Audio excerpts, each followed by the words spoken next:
ఈ breaking news చూస్తున్నాము. ఆంధ్రప్రదేశ్ మాజీ ముఖ్యమంత్రి వైఎస్ఆర్సీపీ పార్టీ అధినేత జగన్మోహన్ రెడ్డి గారు ఇటీవల తిరుమల తిరుపతి దేవస్థానంకు సంబంధించిన అంశాలపై అనేక సందర్భాల్లో మాట్లాడారు. కానీ తాజాగా చైర్మన్ ఇటీవల బిఆర్ నాయుడు గారు వీడియోలు మనకు వెలుగులోకి వచ్చిన సంగతి మనం చూసాం.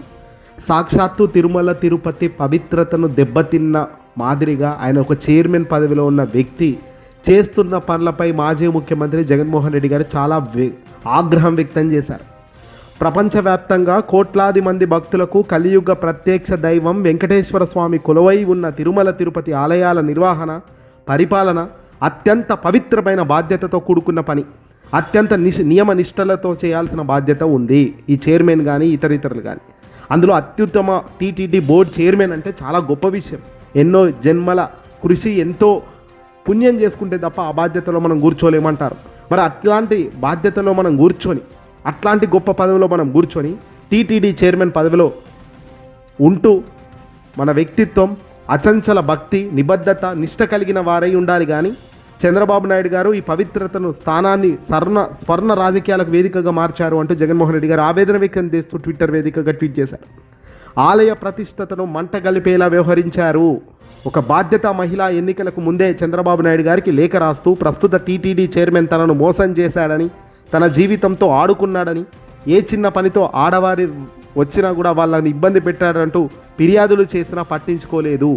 ఒక బాధ్యత ఉన్న వ్యక్తిగా చంద్రబాబు నాయుడు గారు ఈ ఫిర్యాదుపై విచారణ చేసి చర్యలు తీసుకోవాల్సింది. విచారణ చర్యలన్నీ పూర్తిగా పక్కన పెట్టి అతనే టీటీడీ చైర్మన్గా నియమించి ఆలయ ప్రతిష్టతను, పవిత్రతను కాలరాశారు. దేవుడు పట్ల భక్తి ఉన్నవారు ఎవరైనా ఇలా చేస్తారా అంటూ ప్రశ్నించారు జగన్మోహన్ రెడ్డి గారు. ఆలయ పవిత్రతను కాపాడాలన్న ఉద్దేశం ఉంటే ఇలాంటి నిర్ణయాలు తీసుకుంటారా? ఎవ్వరు తీసుకోరు.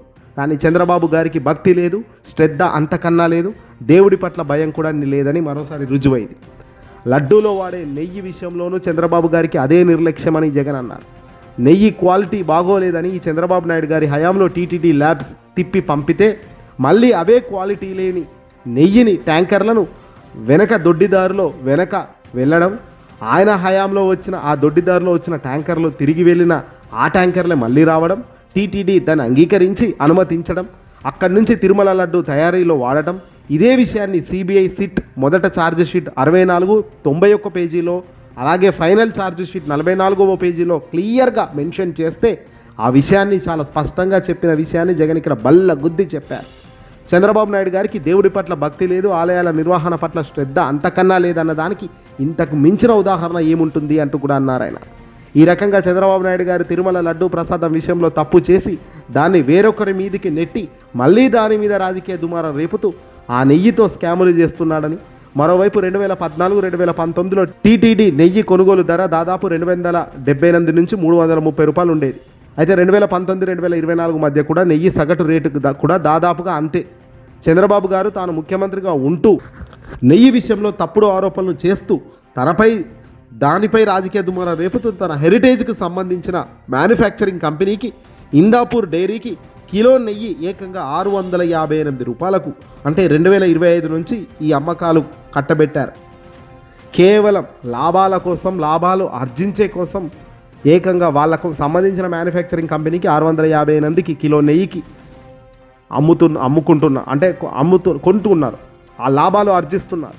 స్కాములు చేస్తూ టీటీడీ నెయ్యి సరఫరాను కూడా తన సొంత ఆదాయ మార్గంలోకి మార్చుకున్నారు.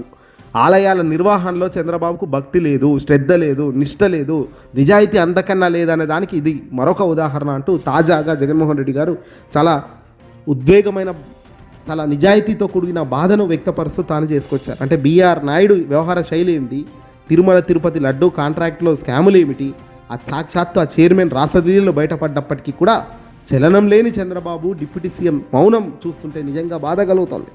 వేరే రాజకీయాలు, వేరే కొట్లాటలు పక్కన పెట్టండి కాసేపు. తిరుమల తిరుపతి దేవస్థానం అత్యంత పవిత్రమైన స్థానం. అది మనుషులుగా దేవాలయం అనేది చాలా శుద్ధితో, చాలా నియమ నిష్టలతో ముందుకెళ్తుంటాం ఆ దేవాలయానికి సంబంధించిన ఏ పనైనా సరే. అటువంటి బోర్డు చైర్మన్గా హోదాలో ఉండి కూడా ఆయన మాట్లాడే మాటలు మీరు చూసినా, ఆయన వ్యవహార శైలి మీరు చూసినా, పైగా దాన్ని ప్రెస్ మీట్ పెట్టి మరి కౌంటర్ ఇచ్చే కార్యక్రమంలో బిఆర్ నాయుడు గారు స్పష్టంగా చెప్తున్నారు, ఇది మేము 30 ఏళ్ళ నుంచి మాకున్న సంబంధం, ఇది ఆ మహిళతో నేనేం తప్పు చేసినా అసలు అంత చెప్పకూడని పనులు అక్కడ ఏం చేశాను నేను అంటున్నాడు ఈయన. పైగా అతను ఫ్రెండ్ వాళ్ళ భార్య అని సమాచారం అందుతుంది. ఆ కుటుంబం నాకు తెలుసు అని ఆయనే స్వయంగా చెప్తున్నాడు. అంటే ఇంతకు మించిన ఇంకా దారుణం ఉందా? తెర వెనుక చేస్తున్న పనులు ఏమిటి, తెర ముందు మాట్లాడుతున్నది ఏమిటి? ఇలాంటి బాధ్యతారహితమైన వ్యక్తులను ఆయా పెద్ద పెద్ద స్థానాల్లో కూర్చోబెట్టడం అంటే ఇంకా వాళ్ళు న్యాయంగా పనిచేస్తారా, అన్యాయంగా పనిచేస్తారా అన్నది మీకే వదిలేయాలి.